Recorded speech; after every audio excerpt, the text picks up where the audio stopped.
high school hi kon pui ka kalai ka school kal na china nia hei pol thum ka zir kumin kon pui khwa hi hei tuna kom na lai hi veng lai ania kian ki lai hi chuklak na nia ki veng lai ki lai bul lo ka kan bazar a oma eng chuklak na nia ki lai khan lai kan lai school lai khan kal veng e yani chuanin pol thum te ka zuk zira a in hong lo a hei cholania in rin ni nia mo le no pang exam chol lai ania lai hian mo phong pui zuk ti lo na khania mo lai hong lam te hi kan ka ba ni pol pui bazar a de han kan bazar bo na mo on ho to do na Jini tiada kita yang ada siapa pete, macam bazar macam dia. Hei live di ini, ane nuam tak ane insin mo concrete ini dah fikir itu alai deh, alai deh. Saya bazar, buat veng lai bazar bulan ya mo. Jini cuman tak, kita cangkian kan suka, cangkian. Lại motor đây cần là quá xỉm xỉm luôn quý tốn nhá lâu lạc chưa lâu bye bye rồi bye bye cái hot tốn tốn cái nhà cần bờ sao nó có nghe thật chưa em đó bye bye cái hot tốn tốn nhá cái sẽ đến cái hay lâu hết liền cho nha ôi quý tối tụi cái là cha cái hình lại bor về thì hi chuyện ôi thì lò mồm đây đây ya quá xịn xịn thì một thời em thì kia quý tối gì thì em biết rồi khơi lại ai rồi về nhưng một cái bộ quý tối tụi in hiện này chúng không có mua lại về tụi anh lùn chực chực đó mua một cái sao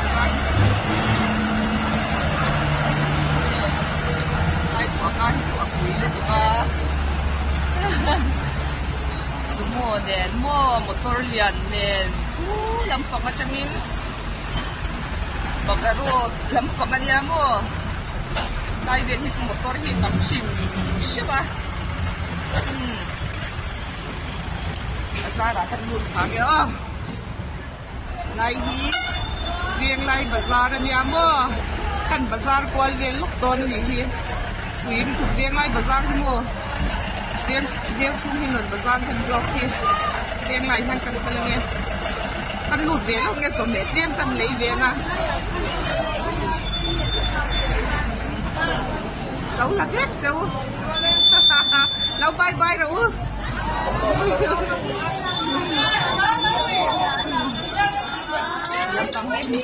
lâu bye bye rồi là gì con mẹ cái lấy đủ chưa?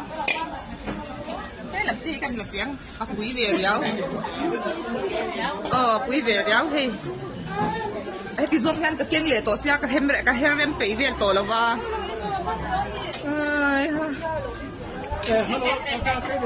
sắp chỉ là bên con lẩu miệng. Mấy cái lấy gì thế? What là liền hàng căn hộ nó thua thui rạp sao lấy bóc xe ngô. Còn quý bazar viên lại bazar này hi quý viên tục. Thung làm bằng làm chấm tục lâu ngon. Nên là phi hẹn mặc chập quý cầm đồ đô nó gì hi. Phi mặc chập quý cầm đồ đó nghe Các cung tỏa có một chiếc xe có bảo chủ tính cả cái việc đi của nó hát về ra cũng có các con kia dùng dùng nền các lúc chạy dùng bốc ra các lúc này lâu lằng việc chết đơn đi đấy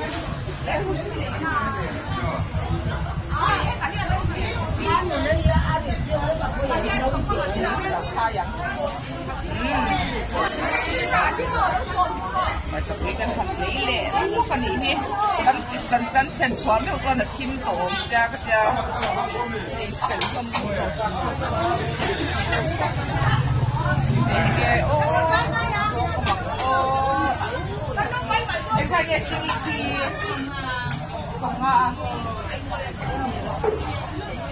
phải hồ thắt chui yang reng bốc xe à jual quý tắc tắc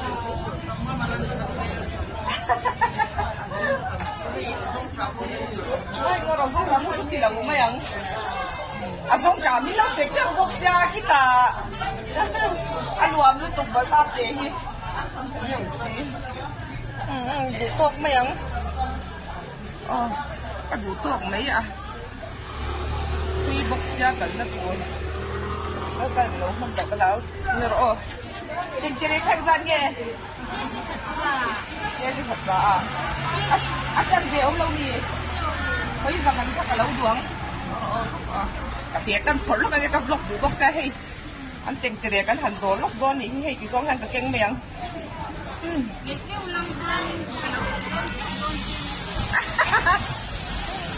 để chịu lâu mấy ăn cái lông thật đủ to mấy ăn hay tiền chi ra thì anh tỉnh cái rồi nhé này khi anh để kịch kiếm rau tụng hay lại hơn cần tiền làm rén rén nghe còn là tí mình lâu phải tổ xe lì tôn chân thành hồn hem tôn tục còn quý qua hiện phê này cái lại in cái hình để cho lông nó tụi cái mơ hay có hết cả việc rồi mình không sao à cũng quý đi qua thì anh nhìn thấy cho nó khác đi cái lấy hồn nó là khai trả hay nuông lúc tụng viên lai này hàng lai mua hay cả cái đấy chứ anh ấy viên lai bật ra đó nha hay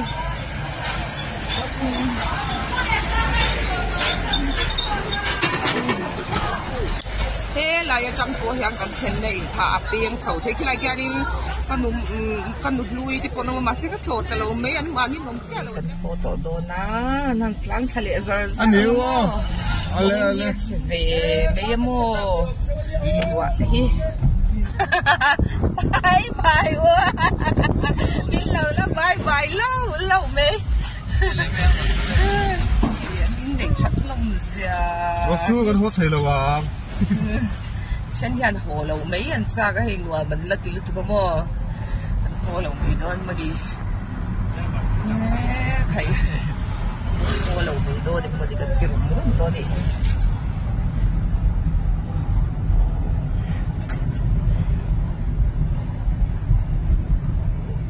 bazaar thằng dọc cần khen chả đồ na à không có bazaar tổ lầu mấy anh lấy tủ đấy mình có sẽ là wat lang dung về là đỉnh pa in phiền lại về là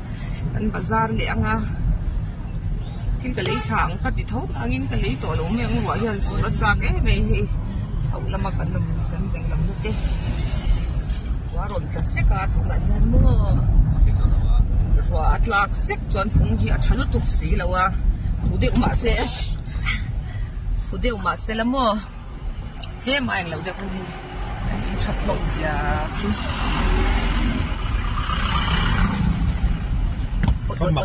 ôi nó làm biến ông mà cũng kí thì còn quý apply tổ bốc xếp đi ra na nimin là mà có gì phải thì cần lâu lụt coi tôi là ngồi video mang hàng lâu bài miệng cho cái video lâu luôn na cái lâu cần léo na chọn cậu nghe tuồng apply tổ rồi lụt tụi con ngẩn block tôn bốc xếp mua cần rồi lụt coi thì rồi hiện là cái lâu tung bốc xếp cần rồi lụt coi tôi lâu cái nghe video lâu em luôn na mua cái lâu cần léo là chọn lâu cần nghe tuồng đội ang bốc xe đội bé rồi hiện mua mình bỏ vật thì mình chỉ là ba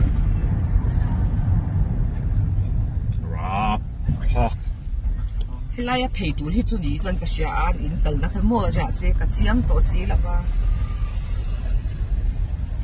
lấy tụi hàng bazaar đông kan lấy tụi vóc xe lóc lâu sắm thế cái số lâu hết coi ang anh mình tận số nào anh hồn quy đấy bị tội là quá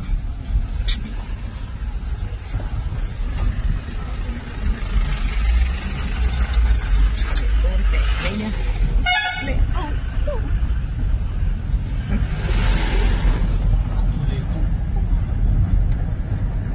mà đi bye bye video anh lâu em lên nghề ông xem bye bye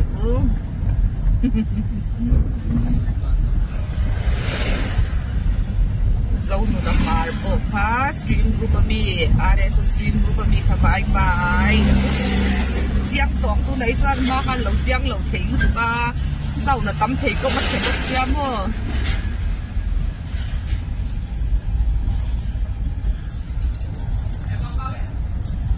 cái video thì mà còn là đi thora hẳn cả em buồn bắt tôi cái sẽ là watch chúng cái chú mình lâu em sắp sắm tu thế này là hắn mà lâu tu cái sấy tắc nêu đi nạp tiền té win bình té cũng xịp làm khá bye bye sa phá nhìn ngày ông lúc bye bye của hay cần đồ nó cần cần nè cả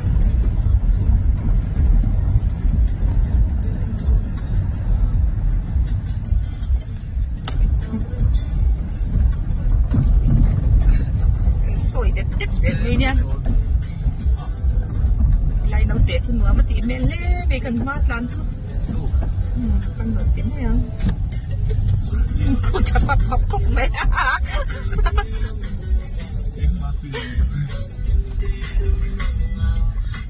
chết tôi đi chú còn trong cái vel bò này thì cần xóa sạch chết vậy nhé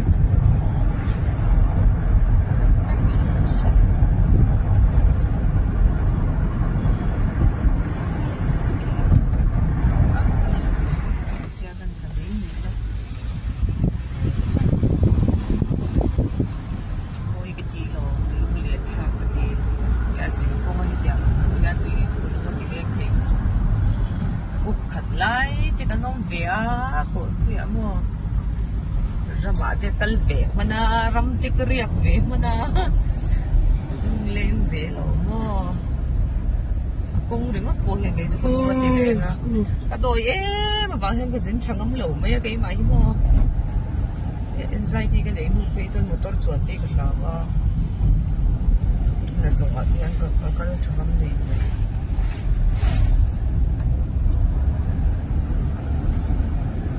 cũng như là lâu về phim của hai tốt semua hal tu lancar hebat lah.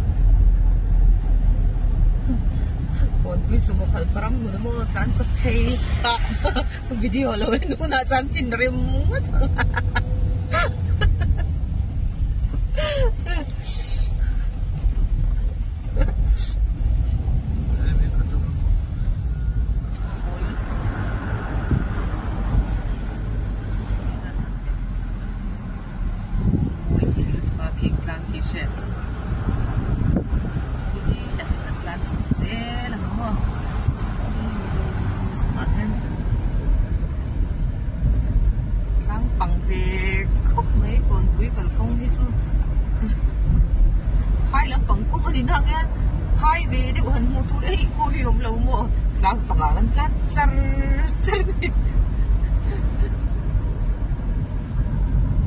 Ai cũng anh nangin lang pangatlan po tangay lutok yan kung himoy kailangan natin luturan yan halupon himoy lutok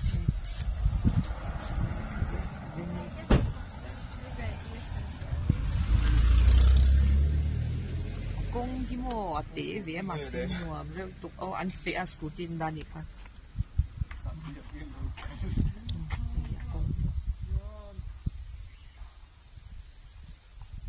so lại pa dùng lại phục là đồn thiên rim lẹ thiên rim lẹng mất rồi này đang hậu tết thì mình hay cái gì pui ta cái gì pui ta cái pui ta lại hơn cái dục cái tuổi chết số xa mà ông biết đi cái mua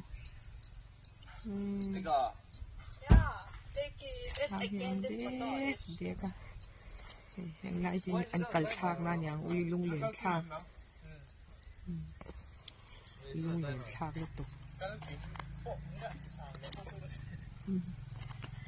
hey chạm lệ bố bố anh đi lâu đi sân đê nhưng không kiếm trung quân anh cẩn thận kết đi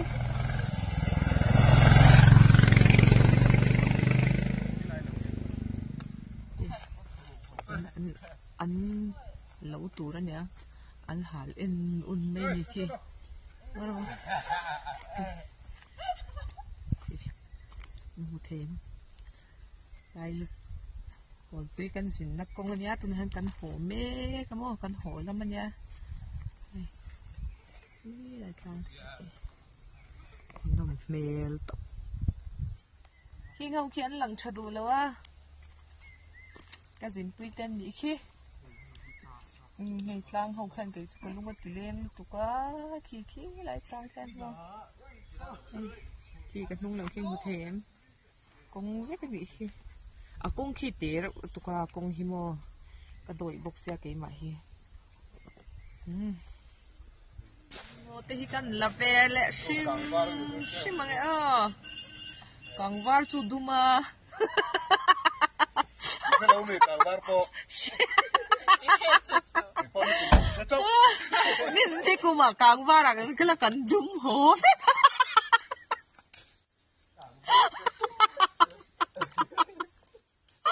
ôi ham cái gì dân tộc càng var cái là cần dum ho vậy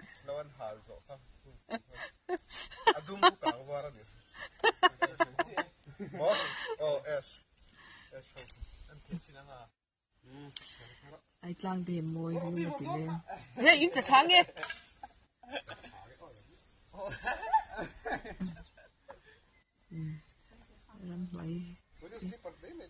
ram hoài hí ngô nôm cái tiền đôi em mà ilamo zana tlan thế sang căn đôi thay lúc tôi xem mà xem một áp nồng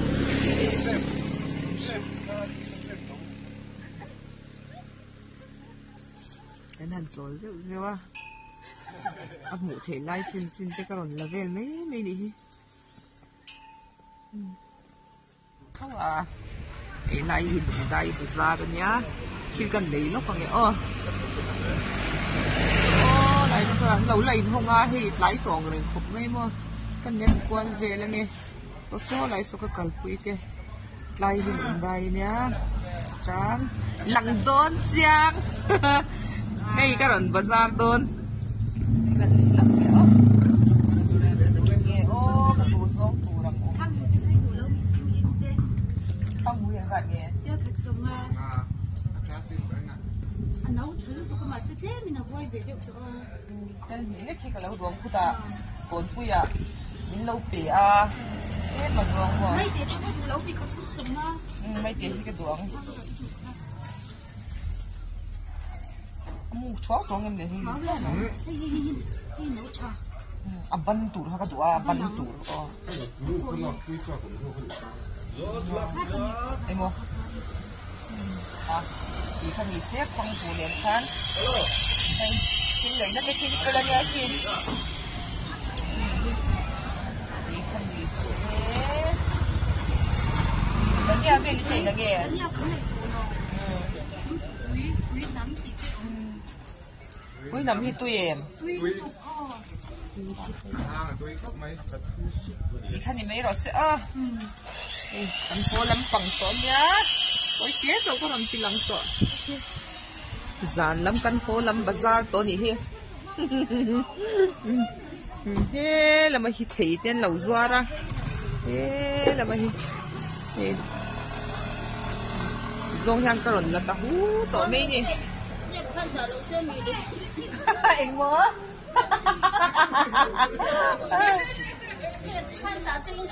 ôi ống lẩu ấy ôi ống lẩu lúc tục ăn gì à ăn lê